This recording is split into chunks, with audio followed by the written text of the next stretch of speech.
হরিহরপাড়া থানার পক্ষ থেকে এলাকার সমস্ত গ্রামবাসীকে জানানো হচ্ছে যে ইদানিং কিছু কিছু মানুষ অসৎ উদ্দেশ্য নিয়ে ছেলেধারার বিভ্রান্তিকর গুজব ছড়ানোর চেষ্টা করছে এবং সাধারণ মানুষকে তারা আতঙ্কিত করছে। প্রত্যেক সুধীবৃন্দের কাছে আমাদের আবেদন, এই ধরনের খবর কানে আসা মাত্র আপনারা তা যুক্তি দিয়ে বিবেচনা করুন। কাউকে মারা ধরা বা মাঠে দৌড়ানোর আগে খোঁজ নিন আদৌ কোনো ছেলে কেউ ধরে নিয়ে গেছে কিনা।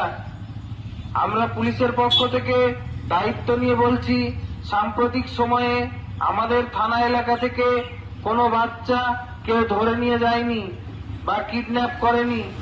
ফলে গুজব ছড়াবেন না বা গুজবে কান দেবেন না। গুজব ছড়ানোর ফলে বড় কোনো সমস্যা হলে সেই দায় আপনার উপরেই আসতে পারে।